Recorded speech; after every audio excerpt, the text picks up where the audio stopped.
નમસ્કાર, સમાચારો સાથે હું છું અનવી। વાત કરીશું મહત્વના સમાચાર વિશે। મહત્વના સમાચાર મળી રહ્યા છે રાજકોટ અગ્નિકાંડને લઈને। તો રાજકોટ અગ્નિકાંડ મામલે ફાયર અધિકારીની પૂછપરછ હાથ ધરવામાં આવી છે। એક બાદ એક આરોપીઓની પૂછપરછ હાથ ધરાઈ, અધિકારીઓની પૂછપરછ હાથ ધરાઈ છે।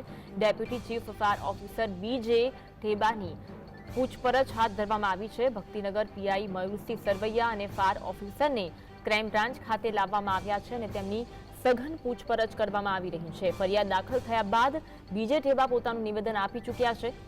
પોતાનું નિવેદન તેઓ પહેલેથી જ આપી ચૂક્યા છે, પરંતુ હાલમાં તેમની પૂછપરછ હાથ ધરાઈ રહી છે। એક બાદ એક અધિકારીઓ કે જે આ સમગ્ર અગ્નિકાંડમાં ક્યાંક ને ક્યાંક જોડાયેલા છે તેવા અધિકારીઓની સખત પૂછપરછ હાથ ધરાશે।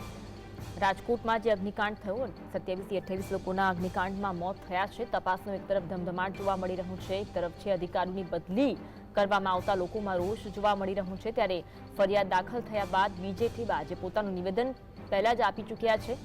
જે ઘટના થઈ તે બાદ તેમના દ્વારા નિવેદન આપવામાં આવ્યું હતું, પરંતુ હાલ તેમની સઘન પૂછપરછની કાર્યવાહી પોલીસ દ્વારા કરવામાં આવી રહી છે। તો એક તરફ બદલી કરવામાં આવી અને બીજી તરફ સસ્પેન્ડ કરવા સુધીની કાર્યવાહી આ ઘટનામાં જોવા મળી।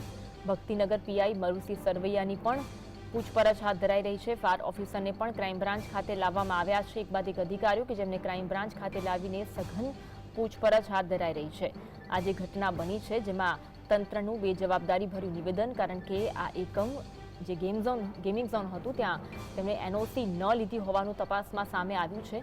ત્યારે આ તમામ અધિકારીઓ આ ઘટના માટે જવાબદાર હોવાનો રોષ અગાઉ જે મૃતકો છે તેમના પરિવારજનો પણ વ્યક્ત કરી ચૂક્યા છે। ત્યારે એક બાદ એક અધિકારીઓને ક્રાઇમ બ્રાન્ચ લાવવાની કાર્યવાહી પોલીસ દ્વારા કરવામાં આવી રહી છે। ફરિયાદ દાખલ થયા બાદ બીજે ઠેબાએ પોતાનું નિવેદન આપ્યું હતું, પરંતુ નિવેદન પર તેમની વધુ પૂછપરછ હાલ હાથ ધરવામાં આવી છે।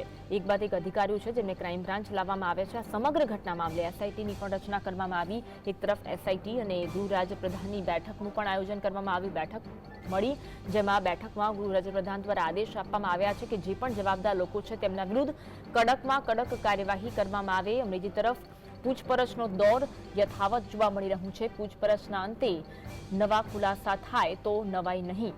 ફરિયાદ જ્યારે દાખલ થઈ હતી ત્યારબાદ અગાઉ તો નિવેદન નોંધવામાં આવ્યું હતું આ તમામ અધિકારીઓનું, પરંતુ નિવેદન અંતર્ગત હવે વધુ પૂછપરછ પણ હાથ ધરાઈ રહી છે। રાજકોટ અગ્નિકાંડમાં જે માસૂમ 28 લોકો ગુંજાઈ ગયા છે તેમના પરિવારજનો અત્યારે આક્રંદ કરી રહ્યા છે। એક બાદ એક ડીએનએ સેમ્પલ જે પરિવારજનો સાથે મેચ થઈ ચૂક્યા છે। ત્યારે હવે આ સમગ્ર ઘટનામાં તપાસનો ધમધમાટ જોવા મળી રહ્યો છે। આજ અંગે વધુ વાત કરીશું। સહયોગી લકી અમારી સાથે લાઈવ જોડાયા છે। લકી, એક તરફ તપાસનો ધમધમાટ છે, નિવેદન નોંધાઈ ચૂક્યું છે અને હાલ પૂછપરછનો દોર જોવા મળી રહ્યું છે, શું અપડેટ મળી રહી છે? જે આપને જણાવી દઉં કે રાજકોટ શહેર ક્રાઇમ બ્રાન્ચ દ્વારા જે પૂર્વ ટાઉન પ્લાનિંગ ઓફિસર સાગઠિયાની અટકાયત કરીને જે પૂછપરછ કરવામાં આવી રહી છે, સીધા જ દ્રશ્યો આપને રાજકોટ શહેર ક્રાઇમ બ્રાન્ચના દેખાડવા માંગીશ કે અહીં તેમની પૂછપરછ છે તે હાલ હાથ ધરવામાં આવી છે। અગ્નિકાંડ સામે આવ્યા બાદ ટાઉન પ્લાનિંગ ઓફિસરનો પદ પરથી એમડી સાગઠિયાને દૂર કરી નાખવામાં આવ્યા હતા અને એમડી સાગઠિયાનો જે ચાર્જ છે તે રૂડાના અધિકારીને સોંપવામાં આવ્યો હતો।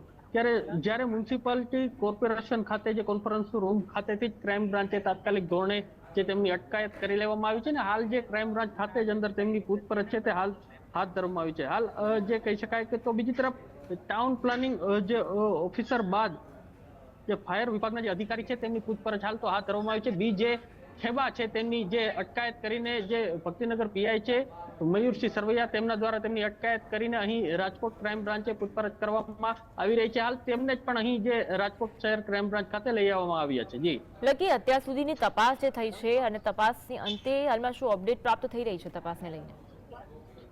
જે આપને જણાવી દઉં કે રાજકોટ શહેર ક્રાઇમ બ્રાન્ચ દ્વારા જે કહી શકાય કે તપાસનો ધમધમાટ છે તે એસઆઈટી દ્વારા જે કરવામાં આવ્યો હતો ને તેમાં જે 7 જેટલા અધિકારીઓને સસ્પેન્ડ કરી નાખવામાં આવ્યા હતા। એટલે જે આ 7 જેટલા અધિકારીઓમાંથી જે 2 જે છે તેઓ પીઆઈ છે, પોલીસ કર્મચારીઓ છે અને તે બીજા જે 5 છે તેઓ જે રાજકોટ મહાનગરપાલિકામાંથી આવે છે। આ જે 2 અધિકારીઓ છે તેમની ક્યાંક ને ક્યાંક ભૂમિકા સામે આવતા તેમની પૂછપરછ માટે હાલ તો રાજકોટ શહેર ક્રાઇમ બ્રાન્ચ ખાતે લઈ આવવામાં આવ્યા છે। તો બીજી તરફ એક પીજીવીસીએલના જે અધિકારી છે ચૌહાણ, તેમને પણ અહીં જે અટકાયત કરીને પૂછપરછ હાલ તો હાથ ધરવામાં આવી છે। તેવી પણ શક્યતાઓ સેવાઈ રહી છે કે પૂછપરછ બાદ અંતે તેમના વિરુદ્ધ પણ જે કાર્યવાહી છે તેનો સકંજો જે કસાય તેવી શક્યતાઓ હાલ તો સેવાઈ રહી છે। જી આભાર લકી, જોડાવા માટે અને સમગ્ર મામલે માહિતી